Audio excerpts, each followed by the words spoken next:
to do. Adair, it is all your show. Thank you, Kevin, and I'm glad to be here. I want to say hello and welcome all your viewers and people who are listening.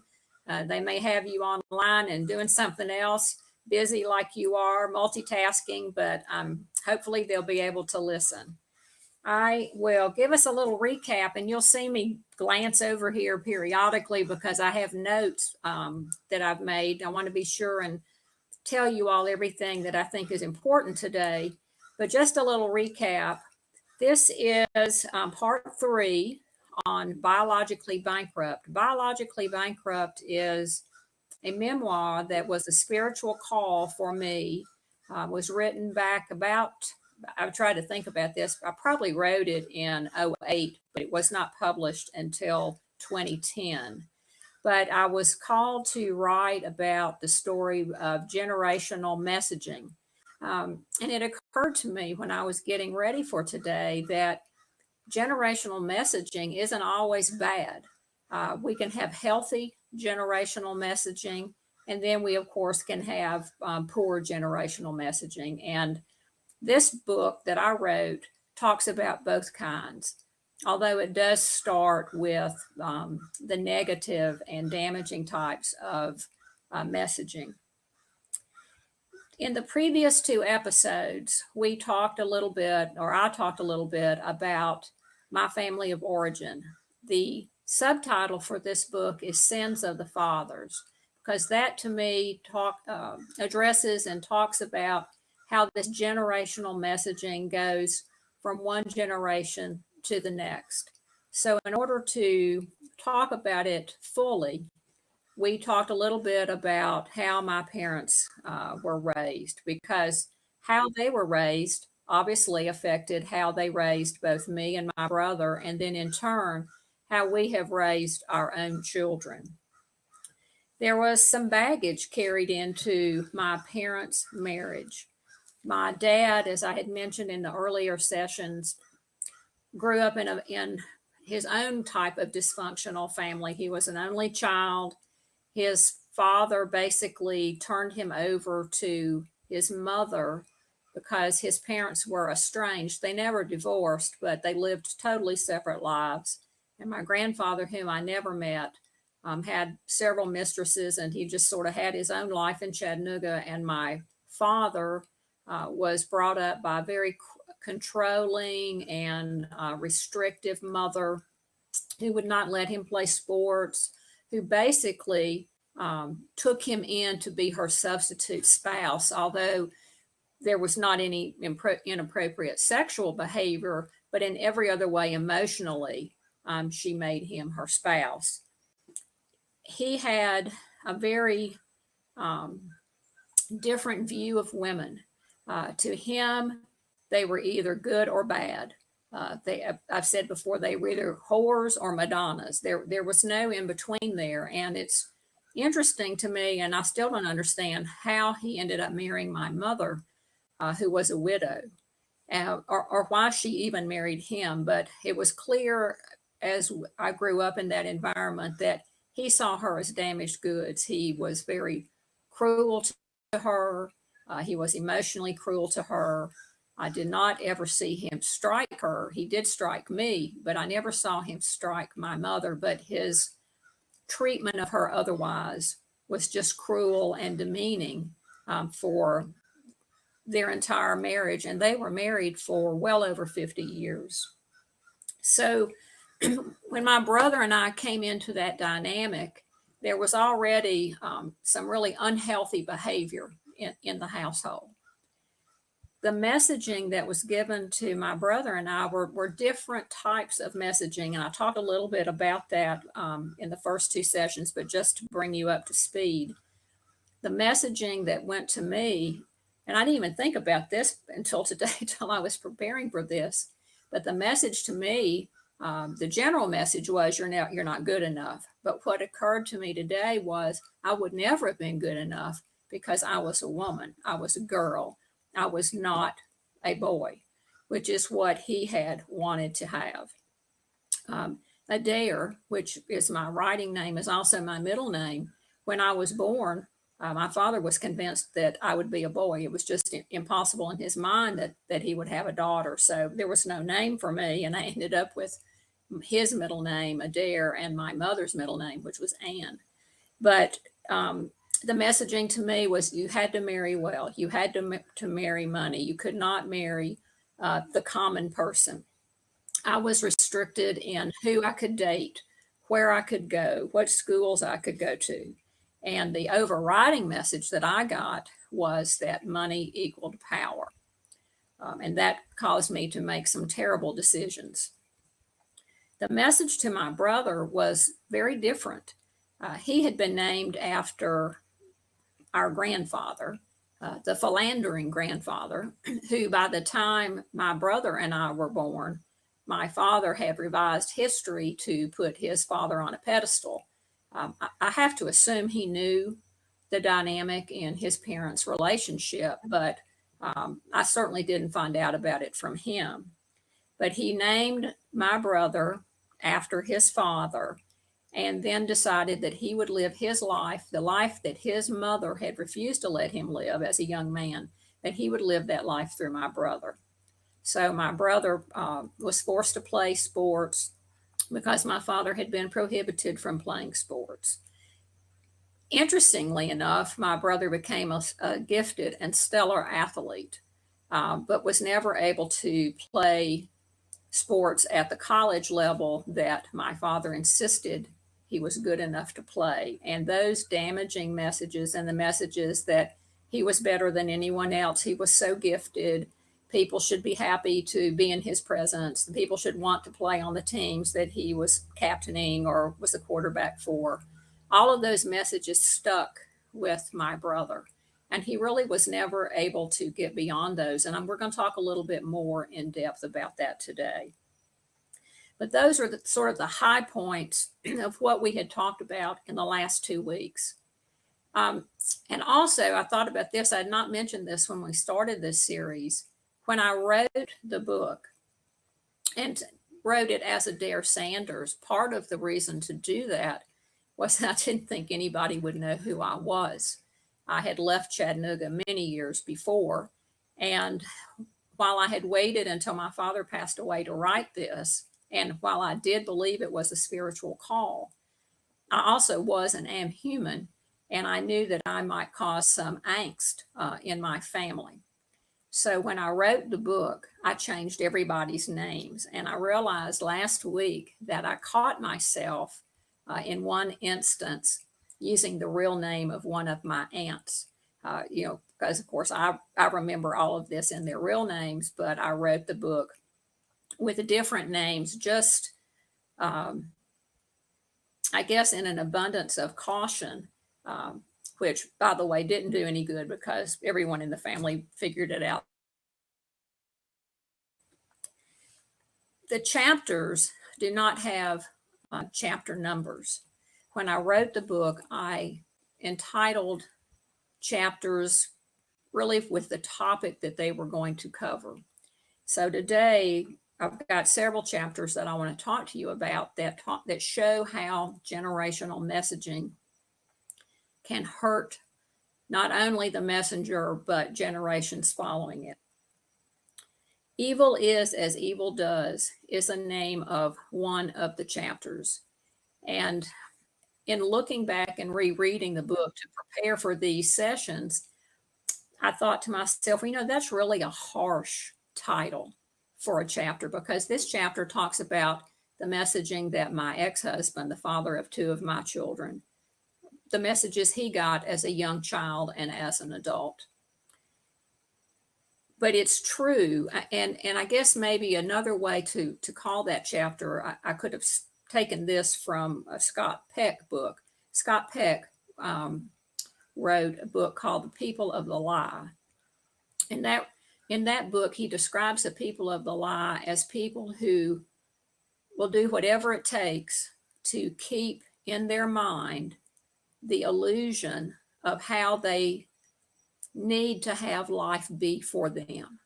And that illusion is generally not what reality is, but it's an illusion that the person has created because it's necessary for self-survival.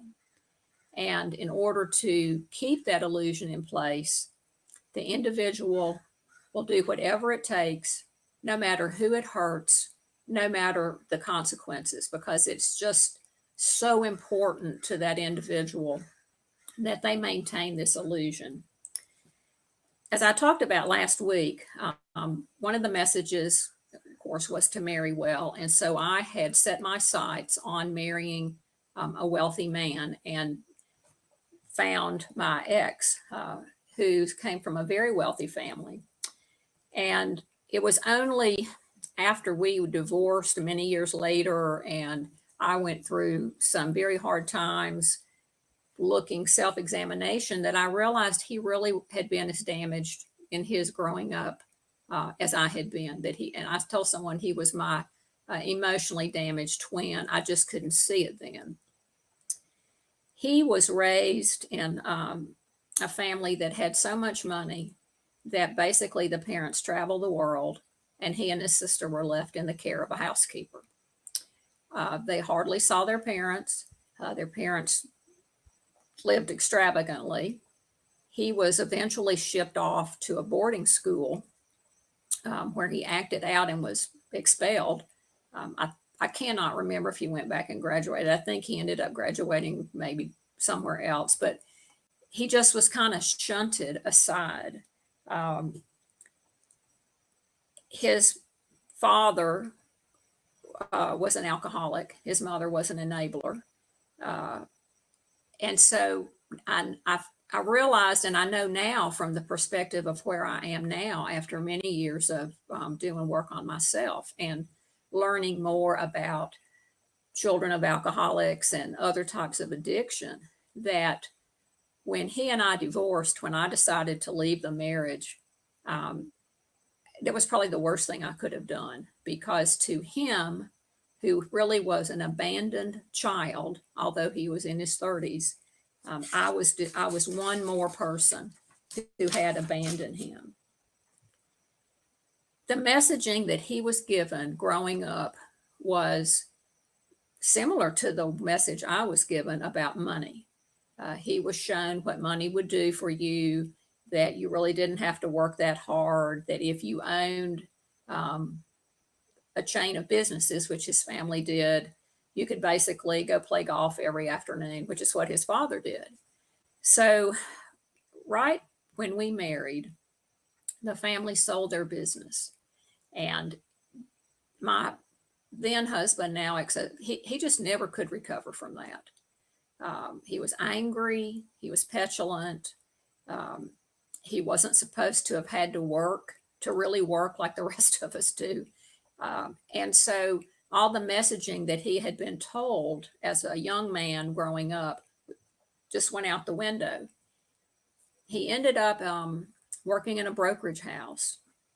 After we married, eventually he ended up being fired for malfeasance, for some fraudulent behavior. And he's really fortunate that all that happened was that he lost his job.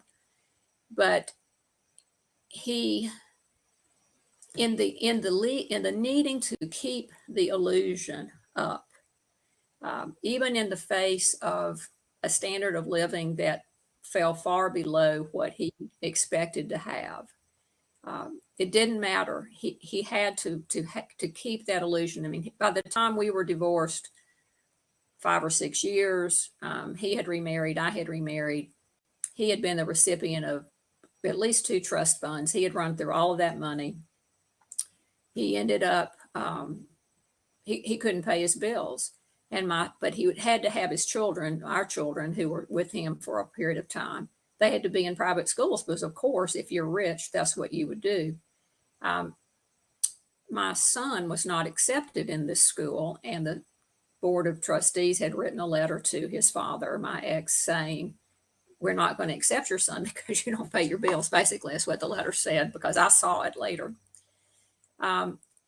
So instead of accepting responsibility for the fact that he really couldn't afford to be trying to send a child there, or that he should pay his bills, he told my son that he was not accepted in that school because he was too stupid to go there. Who tells their child that? But if you are a person of the lie, where it is so important that you keep that illusion in place, no matter what, then you could understand someone saying that. When that son was 11, and my daughter with him was not living there, she was living with me and my husband and her half sister. He told my son that if he tried to not wanted to live with me instead of his dad, that he would just commit suicide. And again, why would you say something like that to a child? I don't really have an answer for it other than it was so important to keep the illusion that he was the victim in everything. He was the victim in the marriage. Um, he ended up probably the last 3 or 4 years he was alive being supported by his brother-in-law because he was unemployable. He had his brokerage license stripped because of what he had done, and there was just no way for him to earn a living. He died at 50, which is really sad, and he died of cancer. And I firmly believe that because he had spent so many years propping up the illusion that he really just ruined his immune system and became susceptible to this terrible cancer that killed him in about 90 days. But all of that behavior was a result of the messaging that he had received from his parents when he was growing up. And then, even as an adult, he saw some of that messaging in practice by his father and his mother. I'm so sorry that he ended up with the life he ended up with, and I truly regret my role in making his life worse. But the messaging sometimes is just so intense that it is very, very difficult to recover from it. 2 other chapters in the book are entitled Emasculation and also Sins of the Father, which is, of course, the subtitle of this book. When I was rereading the book to prepare for these series of, I don't know if they're lectures or what they are, but anyway, to reacquaint myself with what I wrote, because it's been a while since I wrote this. One of the sentences jumped out at me that I'd written, and I wrote it down here so I would remember to tell it to you. And it says, "The decision to be responsible for oneself is a choice." And if I learned nothing else in my life, that is one of the most important lessons that I needed to learn. And I have learned really painfully through having made some bad decisions. But the decision to be responsible for myself is a choice. I can choose to be responsible for my actions and accept the consequences of what I do, or I can be in total denial and blame it all on someone else. And that is exactly what happened with my brother. I had mentioned earlier, maybe in the first session, that my father hated everybody, and truly he did. He hated Black people, he hated Hispanics, he hated Catholic people. He just didn't like anybody. And I thought about what I had said later after after we had done this recording, and I thought about what I had talked about. I don't remember him having any friends. No, I honestly do not remember my parents really going out and doing anything or my father having any friends. And I think it was because he just didn't like anybody. And people could tell that, there was some defect there. But when my brother got married, my parents were just horrified. He married a Catholic girl. Oh my God, that was just horrible. They had a shotgun marriage, also horrible. He dropped out. My brother dropped out of school. He never went back to finish. So their marriage started in a bad way. My brother and my sister-in-law, their marriage started in a bad way, and it continued to devolve into insanity. I think they were married about 20 years, maybe a little longer. but the entire household was insane. For example, she set the kitchen on fire one time. She was mad. And my brother's response to that was to bring two of the four children who were very young into the kitchen and say, "Look at your crazy mother." One of the boys wanted some shorts one time. He went into my brother's closet and got his dress pants out and cut them off with the scissors to have shorts. So my brother tried to kill his son, tried to choke him to death, and my sister-in-law had to call the police. The children growing up were all sent to different schools because you remember now, one of the messages that both my brother and I got was, you have to be successful, money will get you this, you're better than everybody else. So of course, he wanted his children to go to private schools of one sort or another.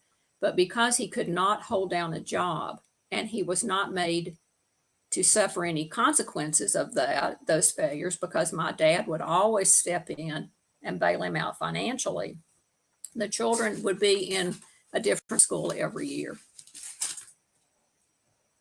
Now, what you're seeing there is generational messaging into the third generation. The messaging my father got that he delivered to my brother, and the messaging that my brother got that he's now delivering to his children. At the time I wrote this in 2008, the children were in terrible shape. One, I think of the four children, three never finished high school. There just were no consequences for it. One of the children who had drug and alcohol issues was arrested driving a car down the wrong way on a main street in Chattanooga, dragging a tree. That's a pretty good trick. One of my cousins is a lawyer there, and so my brother hired him to assist. And there just were no consequences for it. I think the young boy got a slap on the wrist or something. Another son vandalized a golf course, and nothing happened to him. The fact that there were never consequences meted out on my brother because my father stepped in to save him every time. That same dynamic began as my brother stepped in to save his boys from the consequences of their actions. Now, where I sit and speak to you, one of those boys has never had a job and he's in his 30s. Another child has a mental disability, and they just never got her any help for years and years and years. And I don't know why. Another son really kind of emulated the pattern of his parents in the way he married and had children and couldn't be a father. And the whole thing is very sad. And it's a result of not accepting responsibility for one's actions. But when my brother had never been expected to accept responsibility for his actions, you have to ask yourself, why would he teach his own children to accept responsibility for their actions? I can remember my brother talking about the various jobs. When he would lose a job, he would go on and on about what was wrong with the person who fired him. And it wasn't his fault that he didn't have a job.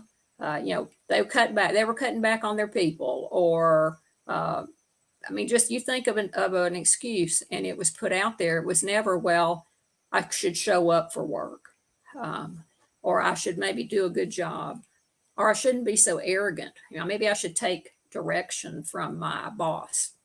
It was just outside his understanding. And as I sit here and think about it, once again, there's that illusion, the illusion that life should be this way. And even though it's not that way, I have to keep that illusion going. And so at some point, he got to where he believed what he said. I can remember him being at my home in Mississippi. We lived in Mississippi for a while. And I remember him turning to me and saying, well, how do you have all this? Meaning, a house, a pretty nice house. And I said, well, I finished college, I went to law school, I worked really hard, I saved my money, and I live under my means. And that was like speaking a foreign language to him, because he could not comprehend that that's how you would actually get some things in life. Now, let me back up and say, it's not like I'm, the Queen of England and am totally perfect, because I am not. As I had talked to y'all about last week, I walked out of a marriage. I walked out of a marriage for someone else. Was I in an abusive marriage? Yes. Should I have left it the way I did? No. Did I suffer some terrible consequences for doing that? You better believe it. Consequences that almost killed me.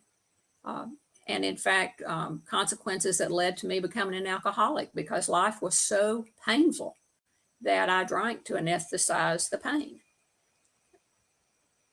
I can tell you now, 31 years plus since I've had a drink, becoming an alcoholic and finding a spiritual life, finding my higher power, has changed my life.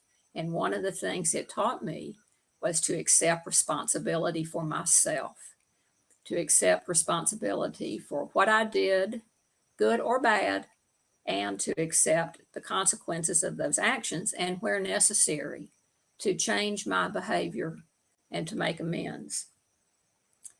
The next chapter I want to talk to you a little bit about is Never Good Enough.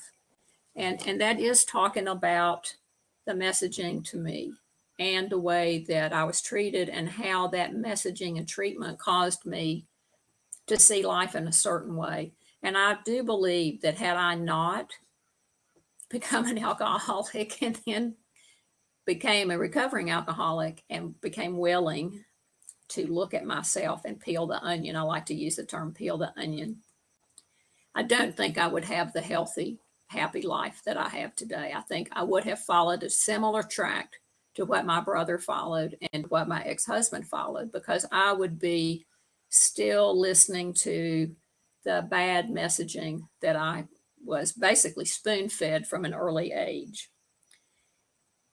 In families where there is dysfunction, be it alcohol, drugs, violence, unrestrained anger, children try to do all kinds of things to stop the behavior from happening. And particularly when children are young, they think, well, I must be the cause of this. And if I do X, then daddy won't drink. Or if I do Y, mama won't scream at me. That's just the dynamic of children growing up in a home where there is addiction of some kind. So all through high school, I tried to be perfect. I couldn't change my sex. I couldn't be a boy. So I wasn't going to be this, stellar athlete playing football or something. But I tried to do everything else to please my father. I made good grades. I was in a school where you would get demerits if you did something wrong. I went through the entire 6 years of that school and never got a demerit. I mean, I was a damn good, excuse me for the word, good news. I tried everything. I was in the right clubs. I tried to date the right people, but it did not matter what I did. I was never good enough, and I knew that I was never good enough. Even marrying, following the directive to marry well, which initially pleased my parents tremendously. When I divorced, then I, of course, didn't please them anymore. And why would I have walked out of that kind of situation? So once again, I was not good enough. Now, when I remarried, I probably had chosen a person that could be one of the worst people in my parents' eyes that I would choose. My husband, who is now my husband, and we've been married over 35 years, was Hispanic and Catholic. We would have thought the world would end. I can't tell you the number of times that I was told I had married beneath me, just on and on. I mean, my mother, oh, how could you do that?